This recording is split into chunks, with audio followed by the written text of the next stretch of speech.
नमस्ते दोस्तों, आलसी ब्लॉगर के ब्लॉग में आपका स्वागत है। तो चलिए शुरू करते हैं। पहले मुझे घर वालों के बहुत ज्यादा ताने पड़ते थे तो मैं घर से दूर आ गई, लेकिन अब तो मेरी लाइफ में अनन्या पांडे से ज्यादा स्ट्रगल है। सबसे पहला स्ट्रगल तो मेरा सुबह उठते ही शुरू हो जाता है और सुबह उठते ही मैं टाइम देखती हूँ कि 9 बज गए हैं। उसके बाद मैं जल्दी से अपने सर को खुजाती हूँ, सारी जुएं निकाल देती हूँ और सर बांध देती हूँ।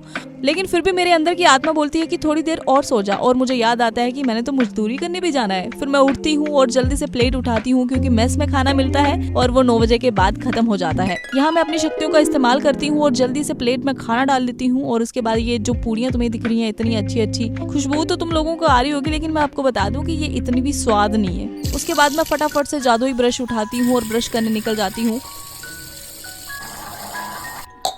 और यहाँ पर मैं अपने जवान रहने के लिए ब्यूटी ड्रॉप्स ले रही हूँ, तो कोई भी नहीं पूछेगा इनका नाम। और उसके बाद मैं दिखा रही हूँ कि वाह ये तो बड़े ही टेस्टी हैं। फिर अपनी बुद्धि को ऐसे लिशकाती हूँ कि किसी को पता ना चले कि मैं नहाई नहीं हूँ। फिर OOTT बनाती हूँ अपना एंड शीशा देखती हूँ, और ये शीशा मुझे मेरी गरीबी का एहसास दिलाता हुआ फिर मैं उठाती हूँ अपना झोला और निकल पड़ती हूँ मजदूरी करने। उसके बाद मैं लगाती हूँ 10 रुपए का ताला और सेफ्टी का पूरा ध्यान रखती हूँ क्योंकि अंदर रखे हैं हमने डायमंड। और यहाँ पर मैं अपने महल का व्यू दिखाती हुई आपको और लिख कर जाती हूँ कि हमारे रूम की फुल सिक्योरिटी होनी चाहिए। और उसके बाद जब मैं अपने महल से बाहर आती हूँ तो देखती हूँ कि 4 पहिया वाहन मेरा इंतजार कर रहा है। तो 4 पहिया वाहन पे बैठ के मैं पहुंच जाती हूँ मजदूरी करने। यहाँ पर ये बड़े बड़े से नाले पार कर कच्चे रास्ते से निकल कर पहुंच जाती हूँ। और तुम लोगों को क्या लगता है कि इजी है अपनी लाइफ? इतनी भी इजी नहीं है रे। और देखती हूँ कि यहाँ तो मैं अपनी शक्तियाँ नहीं लगा सकती, तो मुझे लिफ्ट से ही जाना पड़ेगा। फिर मैं लिफ्ट से जाती हूँ, बजाती हूँ ऑफिस की घंटी और आगे बढ़ती हूँ। कैमरा ऑन रखती हूँ क्योंकि लेट हो चुकी थी, तो कैमरे के सामने कोई डांट नहीं पाएगा।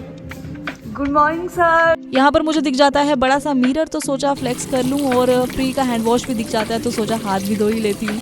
और फिर मैं कर लेती हूँ रिग्रेट कि आज फिर से दवाई खाना भूल गई। अब मैं आ गई हूँ स्टूडियो में शो करने, और अभी मैं थोड़ा सा काम करूँगी। उसके बाद फिर मैं शो करने के लिए निकल जाती हूँ और थोड़ा सा चटर पटर करने के बाद लोगों को गाने सुनाने के बाद मैं निकल आती हूँ फिर से खाना खाने।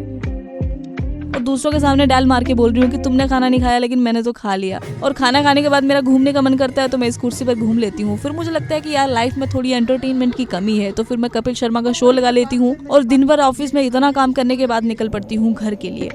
हमारी लिफ्ट में रिंग लाइट भी लगी है, तो सोचा वीडियो बना लेती हूँ। और उसके बाद जैसे ही मैं अपने कमरे में पहुंचती हूँ तो देखती हूँ कि मेरी रूममेट तो कुछ खाने के लिए लाई होती है, पर ये क्या, इसमें तो बंदर बने हैं, क्या ये बंदरों का खाना है? एंड फटाफट से तब तक मैं अपने सर पे तेल लगा लेती हूँ और उसका इंतजार करती हूँ। फिर वो 6 महीने के बाद नहाकर बाहर आती है, क्रीम लगाती है, और मैं उसको पूछती हूँ कि तू राजस्थान से मेरे लिए क्या लाई है? तो बोलती है कि बहुत बड़ी चीज है, अलमीरा में रखी है। मैं तो खुश हो जाती हूँ। अपने 10,000 के पर्स से 100 रुपए के झुमके निकालती है। ये क्या, ये तो मोर लाई है। फिर मैं उसको बोलती कि तू क्या राजस्थान मेरे लिए मोर लेने गई थी बहन? ये तो यहाँ भी मिल जाता। पर छड्डो यार, मुझे क्या, मुझे तो फ्री का मिल रहा था। फिर मैं उसको बोलती हूँ कि चल मेरी रिएक्शन वीडियो बना और देख कि मेरे कितनी प्यारी लग रही है। प्यारी तो मैं हुई, लेकिन ये मोर मेरे पे काफी ज्यादा अच्छे लग रहे थे। और उसके बाद मैं अपनी वीडियो कर देती हूँ यही खत्म, क्योंकि बोल बोल के मेरा गला थक चुका है। मिलती हूँ अगली वीडियो के साथ, तब तक के लिए मेरे चैनल को सब्सक्राइब कर देना, वीडियो को शेयर कर देना। Bye bye.